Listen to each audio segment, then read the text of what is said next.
Hello and welcome to another episode of Phoning It In. I'm Michael Carvelli, joined by Nick Arthur and John Terry, and we are back for another week. How's everybody doing? Man, just another week.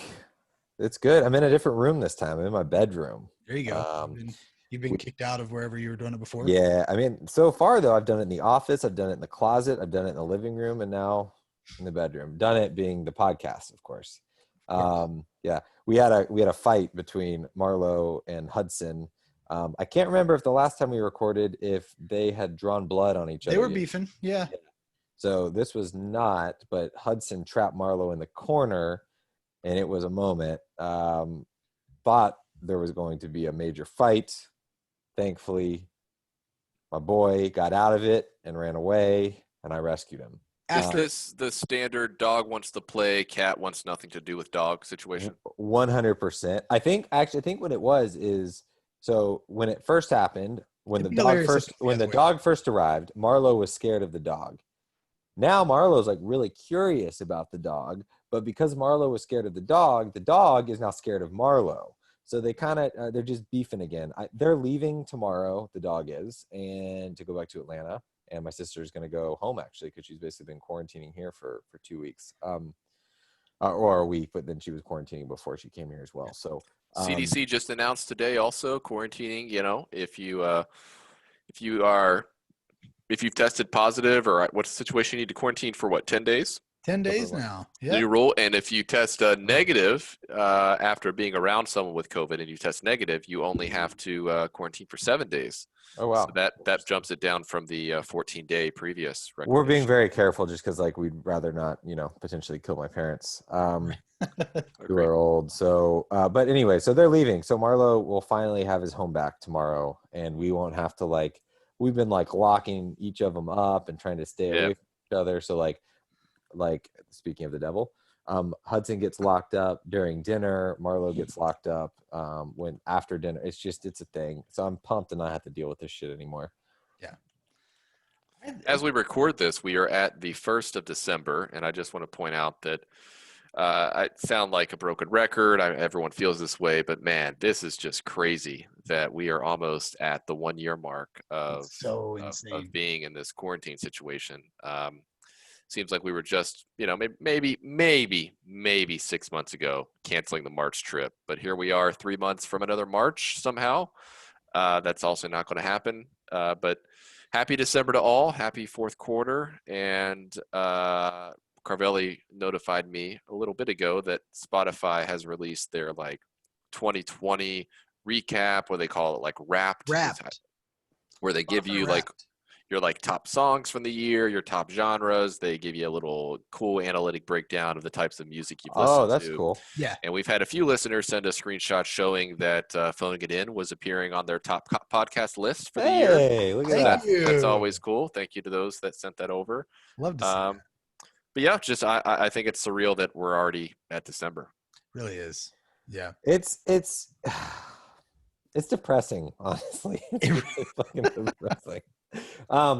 One thing I wanted to update on. So last week we talked in a not depressing mood and also in a March mood. We were talking about my man cave. Oh yes. Last week. Saw some items arrived. You were jumping on it quick. You moved fast.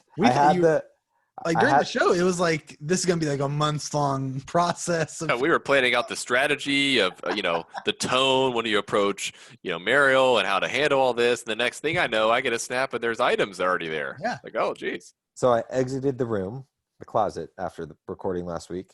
I just went straight to her. I said, "Hey, I have an idea. Instead of getting the one big TV, how about I get two 55-inch TVs?" And she goes, "I don't know about that." And I was like, "But it's cheaper. It's cheaper. It doesn't matter. It's in the basement anyways. Who cares? Good. Good selling. The only thing she said was, "Okay, you can do that but you can't complain about any of the furniture I buy for the house." Whatever. She's going to buy the furniture anyways. And it's yeah, furniture is expensive, but fine, we'll go broke together. Whatever. I got my two TVs. Right. So the TVs are also good job of floating it. I assume Mary Catherine and Evan were around. So you do it around other people. Can't cause a scene, and Evan was very supportive. We like Evan, very, very supportive. It was great.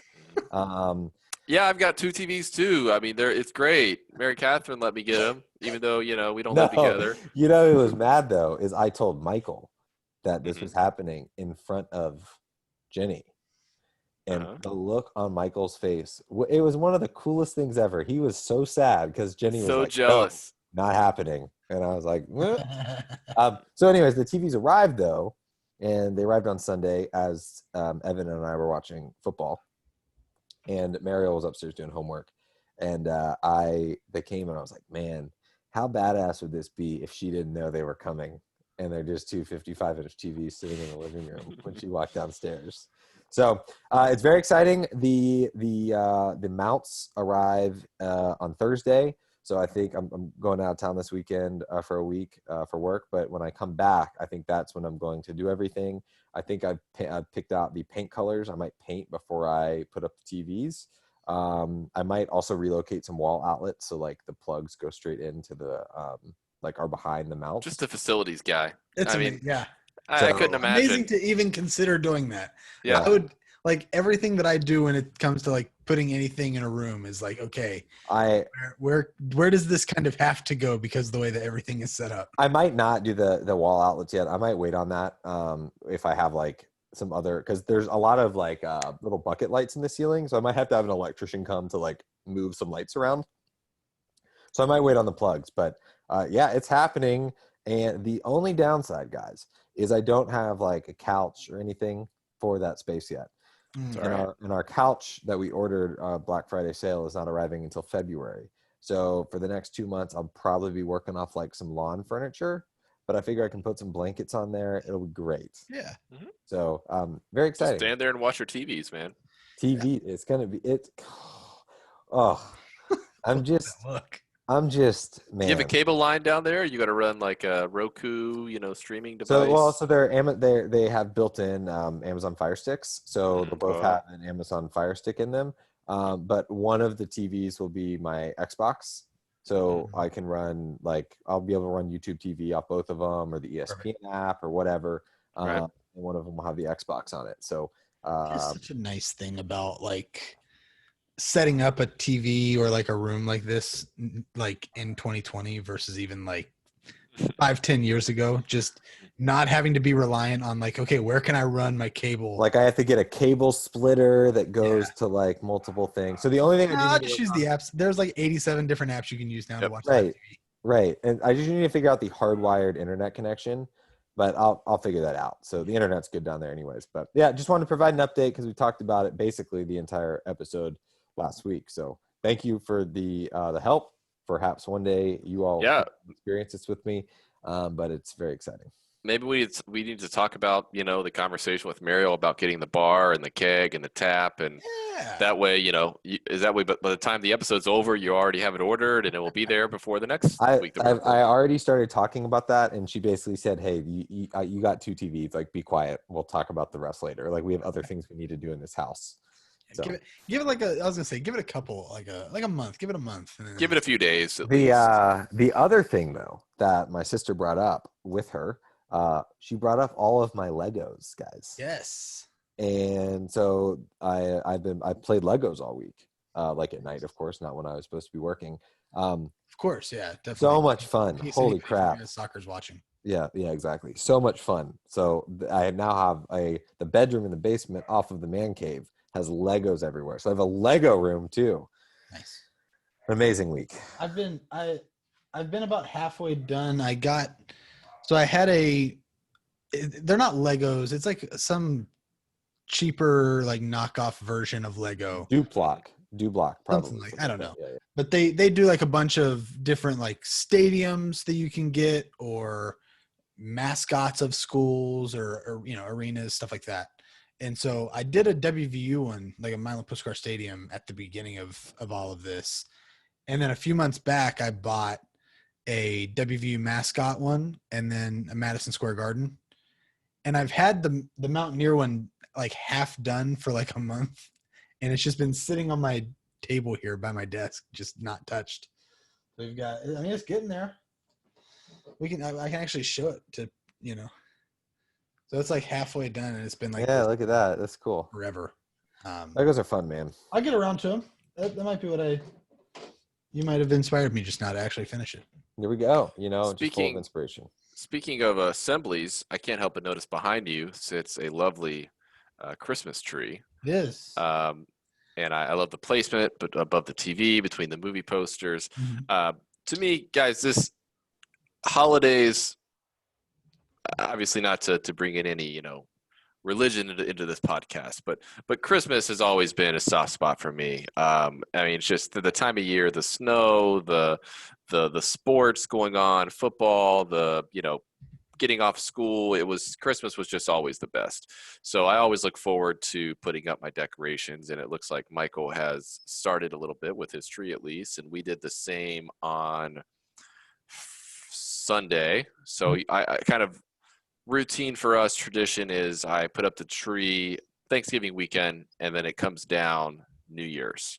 And I just would like to get input from, I'm not sure if John started yet, but the timing for you guys is some people go as early as like middle of November. It's up before Thanksgiving. Some people wait until mid-December. What is the right time to put up a tree? There were some early ones this year. I think very early. And we're just stuck in their house, cabin fever, understood. I don't blame them. It's 2020. Do whatever the fuck you want. Right. Do what makes you happy. Like, decorate your Christmas tree for Halloween. I don't care. That's fine.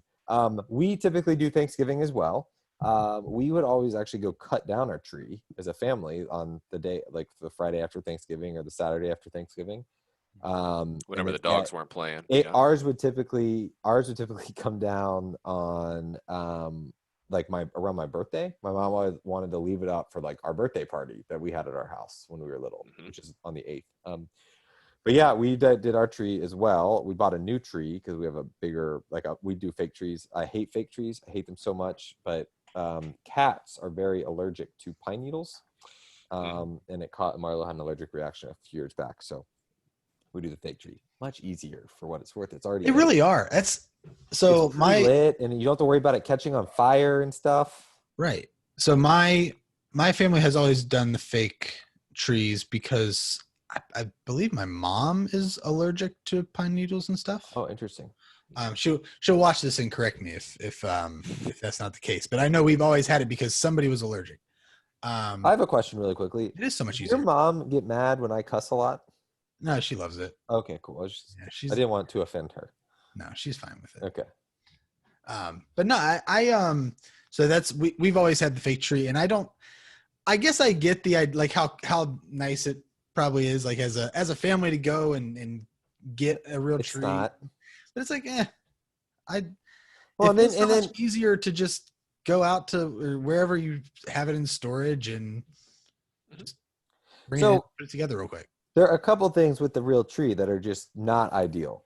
For starters, you got to bend down every night before you go to bed and water the thing while not knocking off any of the needles. Because if you knock off the needles, now you got to go get a broom or a vacuum. The nativity set there, you're trying to crawl over baby Jesus. Yep. I never ever thought about that as a thing that it's awful. And then if you go on vacation, you got to have someone water your tree while it's gone, or you just remove the tree because it can get really dry and potentially be a risk. Hopefully you wouldn't have the lights on because it can dry up and cause a fire. It's a pain in the butt. And then what do you do with your tree after Christmas? Like some places will pick up your tree, or you got to pay like some high school kid to come take it away for 20 minutes. It sits on your damn driveway for 2 weeks. That's the whole thing.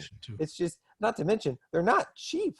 Christmas trees are expensive. Like $50 to $100 minimum for a very small tree. And that's every year. And then how do you get it home? You got to tie it to your roof. You scratch up the roof. It falls off on the highway. It's the whole thing. Yeah. Fake trees. Way to go. They're pre-lit. You can get these cool LED lights thing. And we have one, it's like white lights, because I'm a big white light guy. I don't like the different multicolored lights. Just give me the white lights. It's very classy. This one can do both. So when I'm in the room, it's on white lights. When I'm not in the room, Mary will switch it over to the colorful lights. It's perfect. There you go. Yeah, the Carvelli family was exhibiting proper tree saving techniques. It sounds like for decades, and I've just gotten into it. Growing up, we we wouldn't go like the full route of cutting down the tree and all of that, but we would go to a local farmer's market where they had a selection of living trees that we would pick from Right. and bring it home. But yeah, since I've had my own place, we've always done the artificial tree, and it. To me, it gives me the same cozy, warm feeling that when I look at it and light it up in the evening, when I enjoy a cup of hot cocoa when it's 75 degrees outside, that's what Christmas is all about.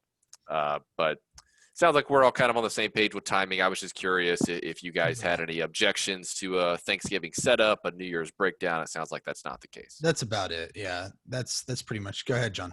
Thank you. I'm raising my hand. I don't want to interrupt, other than a Christmas tree, what is your favorite Christmas decoration or like Christmas accessory? Jeez. You guys see that? Yeah, it's a lot of athleticism Again, there. for our people who are just listening to the podcast using You're missing out. You're missing out.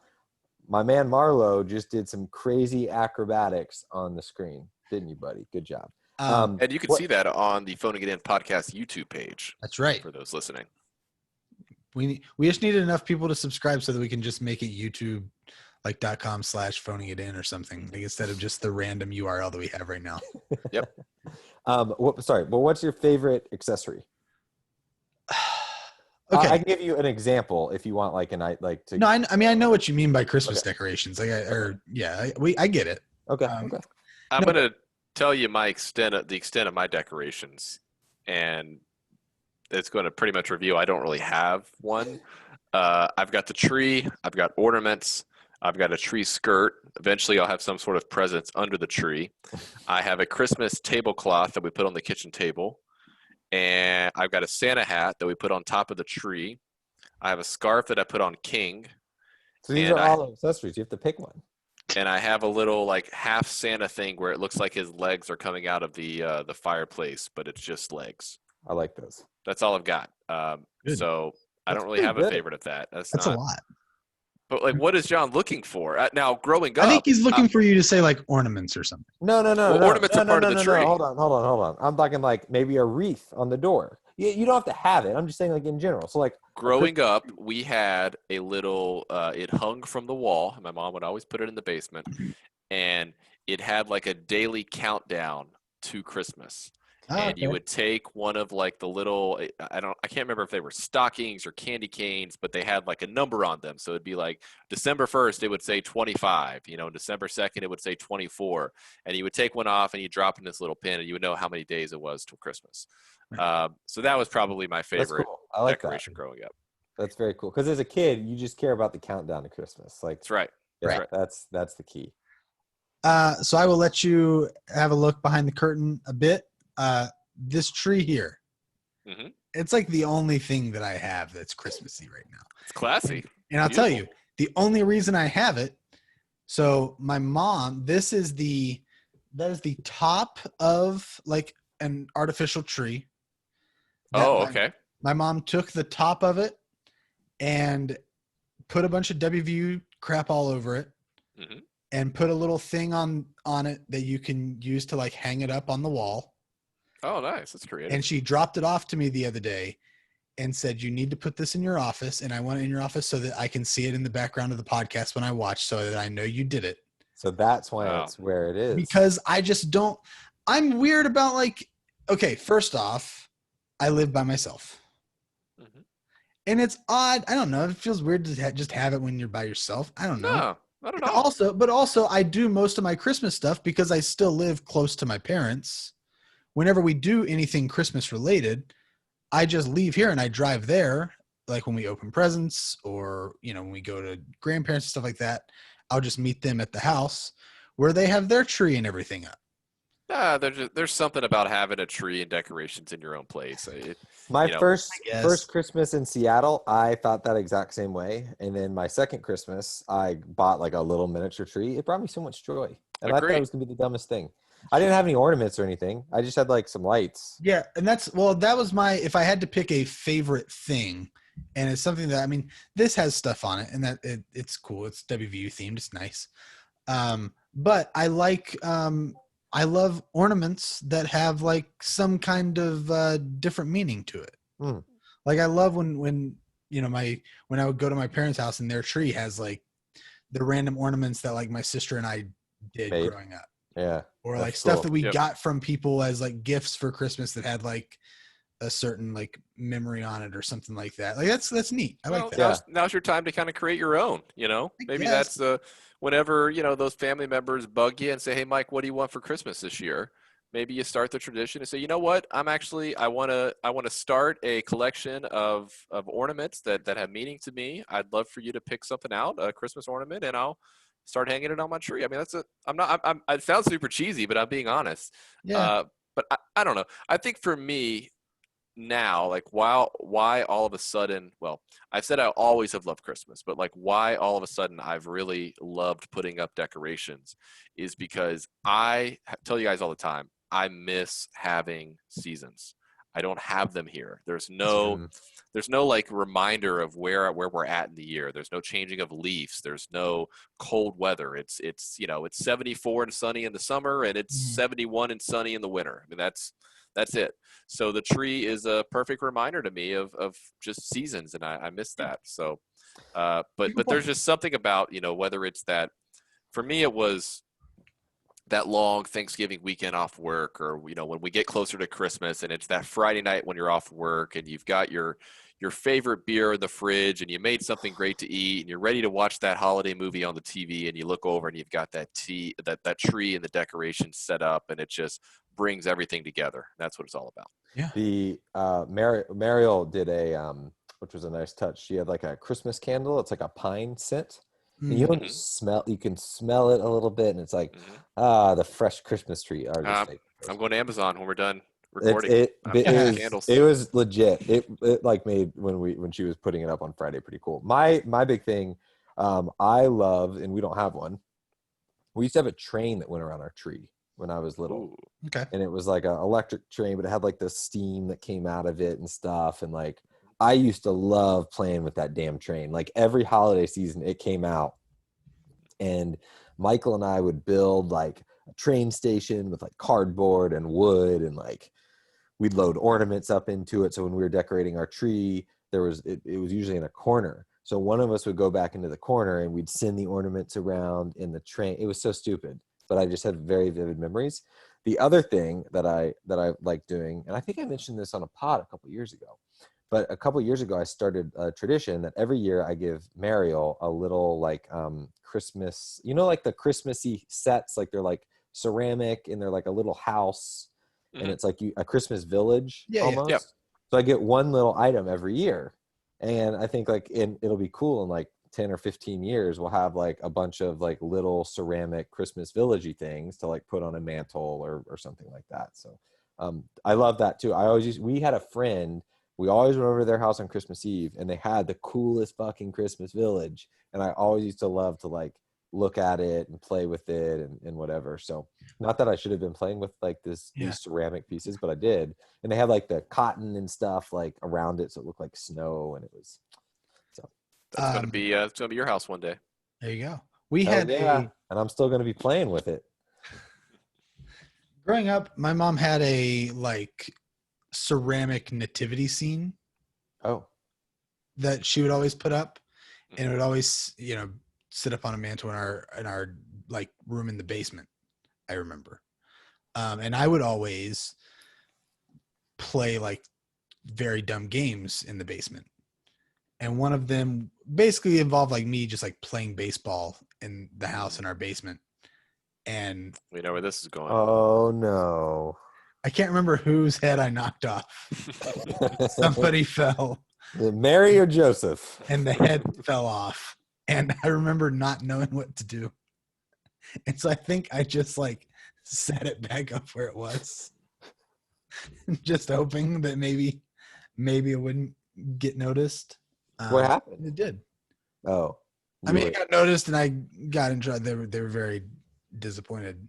I have a question because I have a theory here, and I want you to confirm or deny this. But my theory is that any mother who lives between Princeton and Pittsburgh on I-79, when they put that nativity scene away for the year and they pack it up, They wrap it in newspaper. Is that how your mother packed up the nativity scene?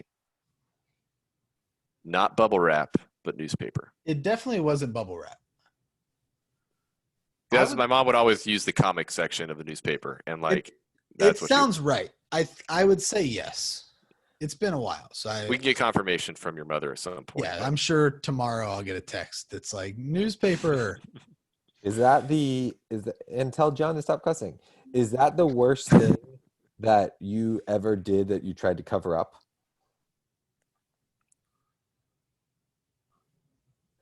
/ is there anything you did that your parents don't know about when you were a kid? Now's the time. It's holiday season. Yeah, I'm clean. Get mad at you. I mean, there were things that I would do that was just like bad as an older brother. Well, it doesn't count. That's a lot of times they would like see me do it, so I couldn't like say anything about it. Like one time I hit my sister in the face with a wiffle ball bat. Yeah, at least it wasn't a real bat. Right, exactly. One time I remember we were doing a race outside, just like see who could get to like our shed in the backyard. Pushed her. No, to distract her at the beginning, I spit in her face. Oh my, that's even worse than pushing her. Oh man, thank God there was no COVID. Right? Yeah.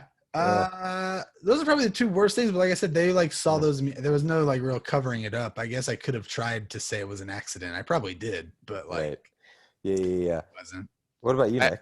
I had a pocket watch that my grandpa gave me when I was growing up, and apparently when I was like 3 years old, I was spinning it on my finger, and it flew off of my finger, and it hit my sister in the head and cracked her head open, and they had to go to the ER. And I got in so much trouble that my parents obviously took the pocket watch from me. And then my grandpa died, and they couldn't remember where they hid it from me, so I never got it back. Oh, man. So that's all of that is completely true, and it's okay to laugh. It's all right. It's what happened. So that happened. The other thing, when I was about 8 or 9, I was at my friend Evan's house, obviously my best man at my wedding, and we would play all different forms of what we would call wiffle ball baseball in his basement. And it was tough to play. He had all these like, pylons in his basement, like support beams. So, you got to kind of like, each of them were like bases, but we would always unscrew, because he had a pool table. We'd unscrew the pool stick and use half the pool stick as the bat. And we use a ping pong ball as the ball. Nice. And Evan was batting one time, and he swung, and the bat flew out of his hand and stuck in the wall, like in the drywall in the basement. And 8 and 9-year-old Nick thought it'd be a good idea to like, go get boxes and like stack them up to cover up the hole. And they wouldn't reach the hole. So we had to like pivot, and we put a Kobe Bryant poster randomly in his basement over the hole. Just like randomly, there's nothing on this wall, but there's now this Kobe Bryant poster that we've put up. Yeah. And then his parents found out the next day, and he completely blamed it on me. And not until like my high school graduation party did his parents finally find out that it was Evan that put the hole in the wall. And wow. You saying that made me think of one. I would play I would obviously play a bunch of stuff I shouldn't have been playing downstairs. And one time I was like throwing an actual baseball with somebody. Smart. And I hit like lower on the wall in the basement, and it left like this big dent in the wall with a ball. And I can't remember what I said to try to get out of it when they did find it, but I just remember like trying to put just like this big pillow we had over it. I was very young. I was not. Critical thinking skills. We were all in the same boat. I was there. Not covered up. I was just like, okay, we're just gonna cover it. Hopefully they don't see it. They immediately were like, why is this pillow here? And they moved it. And they're like, what did you do? And I can't remember what I said to try to cover it up. But it's still there. When I go downstairs at their house now, there's still a dent in the wall. It's great. And for your mom, that's a memory. Right. Why get angry at a memory? Yeah, she should thank you for it now. Honestly, right. You're welcome. Have I told you guys about the plagiarism story? I don't think so. I don't think, but as you say it, I might remember. When I think I was in 5th grade, I got a really bad grade on a test. So, when you're little, you have to get like your your parents like sign the test to see they saw the test grade or whatever. Oh, yeah. Oh, must have been bad. It was bad. I mean, it was like a 62 maybe or something. Like it wasn't John Terry standards. It wasn't that bad. So I signed my dad's name on it, thinking I was going to get away with it. I didn't want to show him. Turn it back in. I'm good. Teacher didn't say anything to me. But the lack of critical thinking skills, I forgot that it was going home in the Thursday packet. I was handed the Thursday packet. I had every opportunity to take that test out of the packet. I forgot. Later that night, my dad yells from downstairs, "Can you come down here?" We sit on the living room couch. We never sat on the living room couch. The living room was we never went inside the living room. It was like it was just like a room that we never used. And it was like not a form. I don't know. It sounds silly, but like it wasn't. We had a separate. Something was happening. I knew I was. But you hadn't put 2 and 2 together yet. Oh, I did when I walked up and I saw the test on the table. Oh, this isn't good. And he goes, "Do you want to explain this to me?" I was like, "Yeah, you signed my test for like 2 hours." I was like, "You signed that. Wow, valiant effort." That was not me. He was like doing his signature, showing me how it wasn't accurate. Oh, it was terrible. Such a lawyer way to do it. Yeah. He brings in the handwriting expert to prove to his son that. Yeah. Or 10-year-old kid wrong, 8-year-old kid. Whatever. I feel like I might have done something similar at some point because my dad's signature is just like a bunch of scribbles, and I feel like that at some point I did that for something stupid. I cried so much. I was probably so dehydrated. After like 2 hours of crying, I just admitted to it, and I think it was enough punishment that he just let me go. Not a proud moment in my life, but it was. I think I should have been given credit though. Like I did a good enough signature that the teacher didn't catch it. Yeah. Whatever. So that's I think probably the worst thing that I have done. I don't want to do that because I don't know the age of our listeners, but I found some presents that I was given in one Christmas, but when we didn't tell them for a few years. And we kept on going back to that same hiding place and our presents. The other thing I did, and I think I've told you guys this, is if I was ever given a video game for Christmas, I would find it and I would let's say I got like the new Madden. I would go find the present. I would open up the video game box. I would take that disc out. I would put back in the old Madden disc from the year before. Yep. Wrap it back up. They never knew. And then I was playing the new Madden like a week before Christmas. That's so wrong, man. That's how do I describe it? One of the sleaziest stunts that a kid could pull. It's terrible. It's so good. Yeah. So good. It's awesome. And the best part is we'd be playing right in front of my parents and they don't know the difference between the games. And then we'd open it up on like Christmas morning and be like, "Oh, this is awesome. Oh, I'm so excited to play. Let's go play some more Madden." I mean, let's play it for the first time. Yeah, so that was pretty bad. But speaking of video games, I would like to wrap up our show this week by talking about something we all, well, a couple of us watched. Was it over the weekend? I can't remember days anymore. It was a few days ago. Saturday. It was Saturday. Saturday, Nick, you played in your first Call of Duty Warzone tournament, streamed live on Twitch. It was fun. Very entertaining. It was so fun to watch. Yeah, I've been getting ads for these Z League public tournaments for months now. Usually you pay an entry fee, and again, it's open to anybody. There's no qualification standards. You pay them money, they don't care. But we found a tournament that was actually like a free entry tournament just to give it a try, and played with 3 of my friends, and it's 3 hours long, and they have live scores that populate to let you know where you stand. And I did a stream on Twitch, so obviously Michael and John were watching and others were tuning in. It was added some extra stakes to just normal video gaming. It was fun. You had 6 or 7 people watching too at one point. Yeah, I think at one point we topped out at 14 people. Oh shit. I was on and off, but total it was I think 22 people stopped in. That's awesome. It was by far the most people that have ever watched me whenever I would stream. So that's more motivation to do tournaments, I think, because it adds stakes. Right. It was so much fun to watch. It felt weird to like, because I did the thing, I was watching on my laptop, and how on like a MacBook you can do the thing where you can like you can kind of like split screen it between two different pages or whatever. Mm-hmm. And I would have like your stream up on one, and then the scoreboard up on the left side of my screen, just like automatically refreshing and stuff. Yeah. And then just like immediately going into the chat and typing like every score update and being like, oh, here's what. Yeah. And that was great. Okay, so if this team's gonna have like this many points probably out of this one, so that's probably gonna drop them a little bit, but they can still be here. Like it was weird how like into it I got.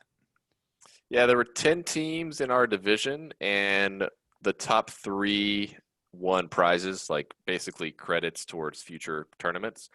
And we ended up just finishing 4th, which was kind of a bummer, but at the same time, like, first tournament we ever played in, we were just kind of playing for fun anyway. So I think we were just a couple points off of placing. So it was really cool. It's a fun game to watch. Like, I remember like a year ago, we talked on the podcast, or maybe not even a year ago, about it wasn't a year ago because I was in Chicago, but we talked about like Twitch and watching video games, and like I wasn't really into it. But I started to watch more when we moved to Chicago with like some FIFA stuff with work, and now I like love watching Call of Duty. It's as entertaining as a TV show to me. I have a hard time dropping in and watching like random people, like even like the people who are like super popular on there. I feel like I need to watch people who I like, whether it's somebody that I actually know, like Nick or like Matt Sunday or anybody else that we know who streams. Yeah, that's fair. People that I know from like following them on Twitter or YouTube or something like that. In your defense, it's not really a game that you enjoy that much, it seems. So yeah, I'm sure that also plays a factor. Mean, like, I don't even just mean Warzone. I mean like anything on Twitter. Yeah. For Warzone, I started watching these 2 guys on Twitch who like it was the first time I opened up Twitch one night and I had nothing to watch. I was like, oh, let's watch some Call of Duty. Who do you watch? I don't know their names. I could pull it up. Like that's how like into, but like they're just the 2 people I subscribe to. I think it's one dude with FaZe and then this other guy who lives in LA maybe, or something. And then I watch a couple people on like Facebook every now and then. Like it'll just pop up on my feed, and I'm just like sitting around doing nothing. I'll watch like 5 or 10 minutes. But it's cool to watch like really good people, because I'll play every now and then, and like you pick up a lot from like just watching someone play. And this one guy on Facebook, I think his name's Stone Mountain maybe or something like that. Yep. But he really like does a good job of like explaining things and dumbing it down. And he's not like, I don't know. I just really enjoy it. Yeah, this is the reason I'm doing this strategy. Right. And I just think it's really interesting. But he's not doing that in the entire game. He's like entertaining and talking, but then there's some moments where he explains why he's doing things. So I really enjoy it. I think it's been fun. It's like a different Netflix that, and it is entertaining. Like you find yourself like, oh, I enjoy watching him. Like he is, and it makes you want to go play and like totally put to work these tips you've learned. Right. So, but no, really, I hope you do another tournament, Nick. I really enjoyed watching, and I was doing like multiple things at once. And I was like trying to watch on my phone while grilling and stuff. So the next time you do one, I just want to focus and watch and be into. Maybe you'll be in it. I don't know. That would be a bad move for you. I think we need to. I would volunteer mine and John's services to do like live play-by-play color commentary for the tournament. Hell yeah! We got Romo and Jim Nance, baby. Right. I would definitely volunteer us to do that, but I don't know. I did love it. It was great. It made me want to like start to do some more Twitch stuff, which is cool. John's gonna watch me play Football Manager while he's in Florida with US Soccer, and then you can give like the ideas that you see me implement. Yep. To them, and like you can even have like Greg pop into the chat. Right. He can learn some stuff. Right. But yeah, I don't know. It's gonna be good. But do we have anything else we want to talk about this week? I think that was we mostly touched on everything we wanted to get to. I think so. Nah, that was great. That's another fun week. Yeah. Just a little later on Tuesday, release Wednesday, but it's always good to get some time to hang. For sure. The cat is biting me right now, which is why you're seeing. Okay, and then he runs away. I catch him in the act, and he runs away. What a little weasel! Ow. But I'll let you get to that. And thanks everybody for listening. As always, be sure to subscribe to the podcast if you have not done so yet. Whatever podcast app you use, if you watch us on YouTube, subscribe on there. Let us know what you like about the show, and where can they do that if they want to give us some feedback, Nick? Yeah, our handles, Phoning It In Pod, Twitter, Instagram, and Facebook. Phoning It In Podcast is the YouTube channel. Again, check that out and subscribe. We'll be uploading with the video that hopefully you're watching now. But if you're watching the video now, please subscribe. You can send us an email, phoningitinpodcast@gmail.com, or give us a call, leave a voicemail, 304-627-1889. Right. And as always, we're going to give a shout out to Miguel Silva Leon for our theme song. Be sure to check out Saving Miles Lemon on Spotify or Apple Music. And with that said, that's all we have for this week. Thanks everybody for listening. We will see you next time.